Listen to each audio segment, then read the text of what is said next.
Pat O'Toole, the CMO of Mountain Dew. And before we get to everything that you do, Pat, that intersects with the future of college sports, tell us a little bit about your background and how ingrained in you college sports has always been. Yeah, so I'm a huge college sports fan, which is dangerous in my job. So I'm a Saturday football guy. I'm not a Sunday guy. Like a lot of people, and look back incredibly positively on their college experience, and I do too. I did spend some time at Wisconsin. It's a beautiful campus. I went to the University of Missouri. I've been with PepsiCo for 15 years, and as you said, Doug, I look after the Mountain Dew brand. I had a chance to look after a lot of our snack brands in the past. Tostitos being one that was pretty relevant in the college world there for a while. We used to have our own bowl, so I love the fact that my passion for college sports can be married up a little bit with my career. It can be dangerous too, so I have to watch out for that. But that's my background. No, it's good when passions and careers intersect. I don't get a chance often, Pat, to feel old, but when I read about something that Mountain Dew has been doing, esports watch parties in the metaverse, suddenly I'm ancient. Tell me a little bit about how you've kind of tiptoed into that world and what went into the decision by Mountain Dew and by you to do something like that. Yeah, so Mountain Dew, and the great thing is I don't have to tell people what I do, right? I say I work on Mountain Dew and everybody gets it, which is great. But it's always been a brand that's been a youth culture brand, right? So we've always tried to be forward with the youth of America and the world. And we always try to understand what the next trend is and try to be at least aware of it, maybe dabble our toe in it. And the great thing about PepsiCo is we do our traditional Super Bowl advertising. We have highly optimized, highly measured ways of looking at our media, but we also carve out a little bit of budget to try to figure out what's next. And when we had the opportunity to look at things like NFT or the metaverse, we look at it with a watchful eye and say, does the brand fit there? And Mountain Dew's had a long heritage in the gaming space. And so we looked at where people are gaming next and what's going on with the metaverse and what the tech community is investing in. And we have a division called PepsiCo Labs. And PepsiCo Labs helps us look into what's next. And they said, hey, we are leasing a plot of land in the metaverse. Mountain Dew, are you interested in doing something? And so we have some esports partnerships, and we have partnerships actually going on right now with some of the biggest games out there, Call of Duty, NBA 2K. We said we had an opportunity to do a metaverse watch party. I had to, I have a long commute, so I listened to a lot of books and a lot of podcasts on what the heck this was because I felt pretty old too, but in this brand you got to know this stuff. And we dabbled in it. We had a watch party. We had about 15,000 people come in, so not a huge crowd, but we're learning, and we know what we want to do next, and we're going to use that to get smarter as we go into the future and hopefully be in the vanguard. As we kind of start to talk about college sports, the current day student athlete, you and I were in the speaker's lounge, not to brag, catching up, meeting each other a little bit, and you mentioned kind of a philosophy that you have when navigating this world of NIL, of college athletes, where there is a top elite tier of college athlete that is drowning in offers and deals, and you were looking out for a different group of student athletes. Tell us a little bit about that. Yeah, so look, the NIL space is everybody's talked about. We're all trying to figure it out, right? How do you fit as a brand and a big budget brand, right? We look at Mountain Dew's budget, and we're blessed to have one of the bigger budgets in the industry. And automatically people say, well, you got a big budget, you should go sign the biggest guys and do huge things, which we could do. But we talk to a lot of college coaches. So we have relationships with D1 football coaches, basketball coaches. Mountain Dew's the official soft drink of the NBA. And so we have a lot of basketball relationships. And we talked to a couple of coaches. And we said, hey, how are you navigating this?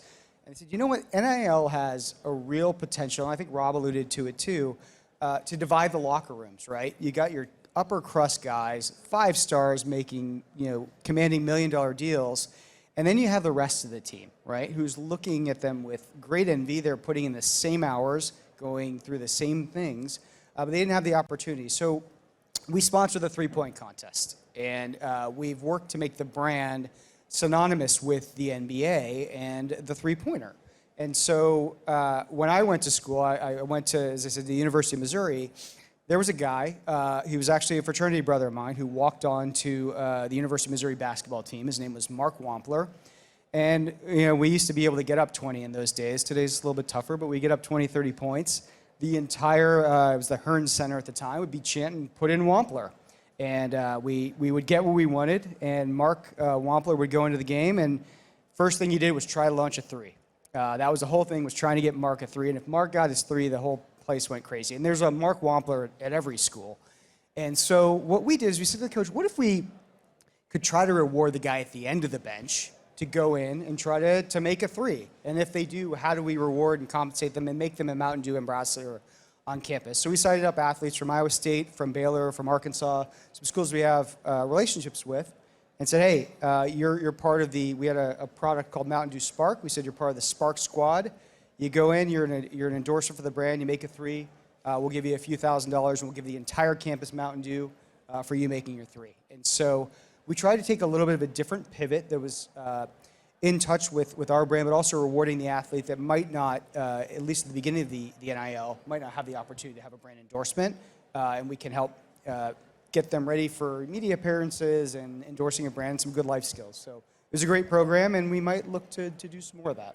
So I thought it was really interesting, the previous panel talking about the awareness of today's student athlete in the world of the transfer portal and the NIL, to know that you are your own influencer, that you can be your own brand. And I said to you that in interviewing a few college athletes this past offseason on various shows, there does seem to be a difference. Even in a sophomore or junior in college, they know they're a brand already. Do you think that awareness, if they do it right and they realize what they're sitting on, that awareness will change the role of companies and brands navigating that world, talking to what used to be somebody green in that world to somebody who at 18 or 19 years old knows exactly potentially what they want? Yeah, it's incredible, and a lot of people said it. You think back to how when I went to school, kind of the mindset that I was in, and a lot of us were in, to kids nowadays who they're a digital native generation. They understand what an influencer is. They understand how to conduct themselves, and that's how I think it's going to evolve. Is you've got these sometimes micro influencers, sometimes more scale influencers. Like you think back to Brooks being I knew who Brooks was, and I went to school 500 miles away. But these are influencers, and they have the ability to effectively endorse brands and to effectively get people to take notice of what brands want people to take notice of. And so I think as you start to see the maturity of this generation, and as they go from being, having just amazingly hard college experiences, right? You have class, you have sports, you have tutoring, you have community service, and now on top of it, you have big brands like Mountain Dew who want you to endorse them. It's a tremendous responsibility, but I think they're more equipped to handle it than any generation. And as we learn and evolve, I think that's what's going to be the space, whether it's for the star quarterback, whether it's for the captain of the tennis team or the rowing team. I think we're going to start to see more and more of that. And as brands see it be effective, you'll start to see more money shift in that direction, whether it's from huge brands like us or whether it's from the local restaurant that will give you deals at the bar. One of the interesting aspects of this whole world of NIL is that loyalty is different than it used to be. And by the way, that's not just a college sports problem. That's in the NFL and the NBA. Contracts don't seem to matter the way they used to. But you're making a case, I think, for an earlier level of maturity for a college athlete to realize that they're making the program and the school money and that they should profit off of their name, image, and likeness themselves. Do you see it as a positive influence, just big picture, on the lives of these college athletes, but also college sports in general? Yeah, there's some things that will have to be figured out as far as transfer rules and the whole landscape, right? The fairness across college. We always kind of knew within college that hey, there might be some things going on behind the scenes, but at the end of the day, it felt pretty fair. And NIL actually throws that out of whack a little bit especially with the big revenue sports, but also at the smaller sports too. And so, yeah, the case is there that the job of the college athlete is evolving and different, but they are incredibly effective endorsers. They're incredibly effective carriers of message that I think absolutely it will. And I think it adds another layer to being a college athlete, but it opens up an incredible new opportunity for brands of all sizes and gives students the opportunity to do something that, quite candidly, I won a $500 scholarship when I was in college for journalism. Obviously, I sell carbonated flavored water now, so but didn't do me much good. But man, I thought I was the richest guy in the world with that $500, right? Which you could do on a college campus. So now you've got this life skill of endorsing. You've got these life skills, as Brooks was talking about, these opportunities that are there to make money, to actually better their life and their college experience that they couldn't in the past. I think it's a wonderful thing with some wrinkles to be ironed out. If you're new to us, this is Pat O'Toole, the CMO of Mountain Dew at PepsiCo, and let's talk a little bit about what's next. I mentioned earlier esports and the metaverse. You talked about NFTs. If Mountain Dew to nobody just seems like any average soda brand, people know that you're in everything and in everything young specifically. What is next for a brand that tries so hard and succeeds so well at being current? Yeah, so look, we're always going to be working to be in the vanguard of youth culture. And so whether it's esports, right, we're upping our investment in esports, we're upping our investment in gaming. Now colleges have those programs and there's room for endorsing in those areas. Dew has always had a heritage in action sports, right? Skateboarding, snowboarding, the Dew Tour. We launched a competitor to the X Games 15 years ago. Those are college athletes that can play in those spaces. And so you'll see us start to push into spaces that are a little bit more youth culture forward. We might not push into some of the more traditional spaces that we have in the past because we need to be at the forefront of youth culture, and that's probably where we'll start to spend a little bit more of our money. In terms of spending and the time that you take to take a risk like the things that we're talking about, that you're not entirely sure are going to pay off, that you're not entirely sure are going to stick, how prepared are you, and is a company like Mountain Dew, for failure if something new and exciting doesn't end up being part of our future? Yeah, well, I have some of my agency partners out in the crowd today. Hi, guys. Shy at AWNewYork, amazing agency, if you ever have the opportunity to work with them. We'll say that we have a tolerance for failure, but we sure don't like it.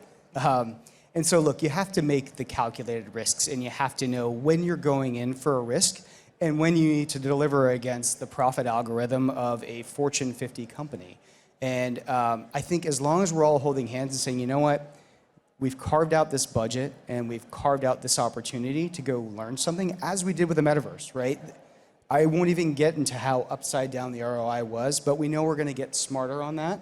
We're going to get more ingrained into gamer culture. We're going to learn, and we're going to take that move forward, and that's okay. There are other things, though, where we can't afford to take risks. And so it's finding that right balance. And thankfully, we have a company that can afford to make a couple of mistakes along the way, and we've got great leadership from my boss and my boss's boss to go out and do those things, which is an incredible opportunity and hopefully can help advance things like the NIL forward and hopefully advance our brand and then the other brands at PepsiCo forward. The previous panel also talked about some of the qualities in student athletes that companies or brands look for as the perfect ambassador or the perfect partnership. If you're in a meeting tomorrow with a young student athlete, what do you want to hear on the other side of the room that gives you the impression that this is somebody you want to tie yourself to? Yeah, look, as I said, it's a tremendous responsibility to put on the shoulders of a 17, 18-year-old. And I think there is room for coaching and development at the university level, whether it's from an agent level or just from our side as a mentor at the brand level. But like you look at our brand spokespeople for Mountain Dew, current roster, right? We've got ads with Charlie Day, incredibly seasoned actor spokesperson. We've got Zion Williamson. We have Zach Levine. We have people like in the past, like a Shaun White. You know, look up some really old ads. We had Brad Pitt and we had John Cena recently, and so that's our roster. And if you're coming in as one of our NIL players, the expectation is not different than it is for those very seasons, right? Like the downside risk is higher for going in with somebody that doesn't have the experience in that space. And so we've got to vet, and we've got to make sure that they're up to the task, which again is a very tall order. And so I think coming in, there is that level of maturity. You're representing if you work on Mountain Dew or if you work for a Unilever brand or a P&G brand, these are brands that have a lot to lose. They have a sometimes 50, 100-year heritage that people have worked to build. They're crown jewels of companies, and it's a tremendous responsibility. And so I think as an NIL athlete, it's not about, hey, I can make a few $1,000 here, or I can put something on social. I mean, you are representing the brand, and it's a very big undertaking, and it's something that, you know, as we go into this space, we've got to learn what's the right balance and how do we get people prepared for that responsibility. This is something you mentioned earlier, and I know it's a heavy Wisconsin crowd, and obviously you're familiar with this with Mizzou as well. This seems odd and trivial, but you and I were discussing whether when you give a partnership and you begin a relationship with a college athlete that you want to make sure you're not alienating any of your customers or your fan base, and the rivalries are so deep in college sports. How do you decide who has the type of brand appeal to a wide base as opposed to something so localized like college sports are? Yeah, that's the tough question, and we're doing a lot of watching, right? I think Nissan, I think it's Nissan. No, it's Dr. Pepper. One of our competitors has a campaign with the Alabama quarterback, and you know, I've looked at it and I said, gosh, you know, if that came in front of me, if I had college football, which we don't as a brand participate in, but it's, well, hey, a lot of people, I mean, at Missouri's an SEC school now. Most people didn't realize we moved over there like 10 years ago. We're just not really competitive. We're a speed bump, but we do have Vanderbilt this weekend, so somebody's got to win that game. But, you know, the thing about it is when I looked after Tostitos, we had our sports marketing agency do a poll of like, what are the least hated NFL teams and what are the least hated college football teams, to understand, hey, if I do a national campaign with Alabama or the Dallas Cowboys, there's going to be a lot of people that automatically turn away from those teams. And I think it's going to be tough to do an effective national campaign, which, you know, kind of bringing us back full circle. When we did that Spark Squad, the deep end of the bench, like, nobody's going to have a negative reaction to trying to help the walk-on. Like I said, we all know the Mark Wampler from our school who went out every day and dreamed of playing for this program and is getting this opportunity.